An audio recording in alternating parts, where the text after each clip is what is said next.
জিনিস দিয়েই একটি সুন্দর পৃথিবী তিনি উপহার দিয়েছিলেন।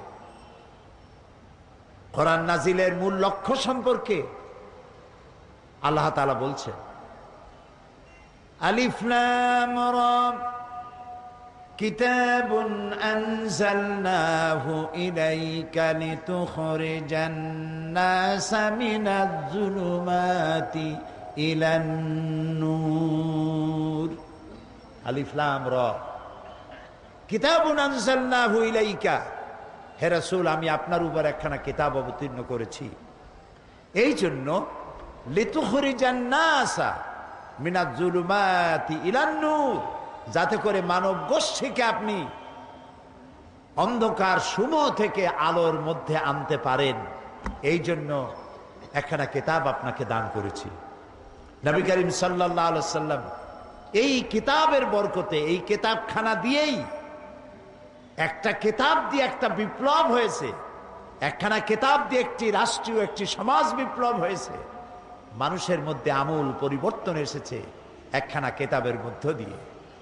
এই জন্য কবি বলেছেন, উতর কর গারে হেরা সে সুয়ে কওম আয়া, উতর কর গারে হেরা সে সুয়ে কওম আয়া, और एक नुस्खे किमिया साथ लाया। হেরা পাহাড় থেকে নবী করিম সাল্লাল্লাহু আলাইহি ওয়াসাল্লাম নেমে এলেন, সাথে করে আনলেন পরশ পাথর। কি আনলেন? এই পরশ পাথর। লোহা লাগলো, লোহাগুলা সোনা হইল, পাথর লাগলো, পাথরগুলো ডায়মন্ড হয়ে গেল। যারা চোর ছিল, ডাকাত ছিল, জেনাকার ছিল, বদমাশ ছিল, কি বিশাল পরিবর্তন এসে গেল তাদের মধ্যে। এই পরিবর্তন আসলো কোরআন দিয়ে। আল্লাহ তাআলা মানুষ সৃষ্টি করেছেন, আর মানুষের চলার পথের জন্য দিশা দেওয়ার দায়িত্ব হচ্ছে আল্লাহ তাআলা। দিশা দেওয়ার দায়িত্ব কার? এ সৃষ্টি করেছেন কে? আপনার আমার স্রষ্টা কে? আকাশের মালিক কে?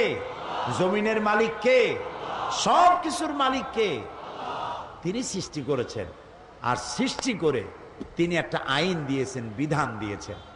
সে আইনটা এবং বিধানটা কি সেটাই আল্লাহ তাআলা বলছেন,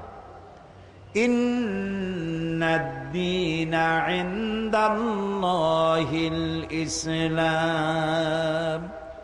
নিঃসন্দেহে মানুষের জন্য জীবন ব্যবস্থা হিসেবে আল্লাহ তাআলা ইসলামকেই একমাত্র পছন্দ করেছেন।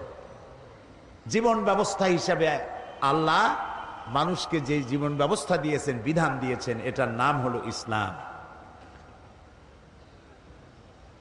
ওমাখতালাফাল্লাযীনা উতুল কিতাবা ইল্লা মিন বাদি মা জাআহুমুল ইলমু বাগিয়াম বাইনাহুম, যাদের আল্লাহর পক্ষ থেকে কিতাব দেওয়া হয়েছিল, তারা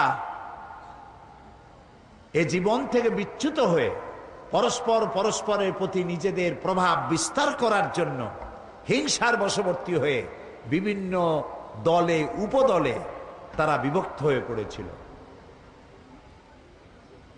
ওমাই ইয়াকফুর বিআয়াতিল্লাহি ফাইন্নাল্লাহা সারিউল হিসাব। আর আল্লাহ তাআলা বলছেন, যারা আমার দেওয়া আয়াত নাজিল করার পর, আমার কিতাব পাওয়ার পর, কিতাবের জ্ঞান পাওয়ার পর যারা এর সাথে অবাধ্য হয়েছে, তাদের দ্রুত হিসাব নেওয়ার জন্য আল্লাহ যথেষ্ট। আল্লাহ তাআলা বলছেন, যদি এসব মানুষ তোমার সাথে ব্যাপারে কোনো বিতর্কে লিপ্ত হয়, তাহলে তুমি তাদের বলে দাও, আমি এবং আমার অনুসারীরা আল্লাহর প্রতি আত্মসমর্পণ করেছি। আমরা আত্মসমর্পণ করেছি। আসলামতু ফাইন আসলামু ফাকাদিহতাদাও, যদি তোমরা আনুগত্য করে থাকো তাহলে তো তোমরা অবশ্যই হেদায়েত প্রাপ্ত হবে। আর ওয়াইন তাওয়াল্লাউ ফাইন্নামা আলাইকাল বালাগ, আর যদি তারা অবাধ্য হয়, এর থেকে ফিরে যায়, তাহলে আমাকে শুধু প্রচারের দায়িত্বই দেওয়া হয়েছে। আল্লাহ তাআলা বলছেন, হে নবী বলেন, আপনাকে শুধু প্রচারের দায়িত্ব দেওয়া হয়েছে, আপনি প্রচার করুন। আল্লাহু বাসীরুম বিল ইবাদ, আর আল্লাহ তাআলা তিনি তার বান্দাদের অবস্থা সম্পর্কে তিনি পর্যবেক্ষণ করছেন, তিনি দেখবেন তার বান্দারা কে কি করছে। প্রিয় ভাই সব, আল্লাহ তাআলা তিনি মানুষের জন্য বিধান দিয়েছেন। এই বিধান দুই রকমের। আল্লাহর বিধান, আল্লাহর আইন দুই রকমের। কয় রকমের আইন বলুন তো? দুই রকম। একটা আইন হচ্ছে প্রকৃতির জন্য, আর একটা আইন হলো মানুষের জন্য। প্রকৃতির উপরের যে আইনটা, এটাকে বলা হয় কানুনে ফিতরত, ইংরেজিতে বলা হয় ল অব নেচার, বাংলায় বলা হয় প্রকৃতির আইন। আর একটা আইনকে আরবিতে বলা হয় তাশরিঈ, শরীয়ত, আল্লাহ কর্তৃক অবধারিত আইন। খুব লক্ষ্য করবেন, বিষয়টা একটু কঠিন, কিন্তু সহজ করতে চেষ্টা করব ইনশাআল্লাহ। বলি আমরা ইনশাআল্লাহ।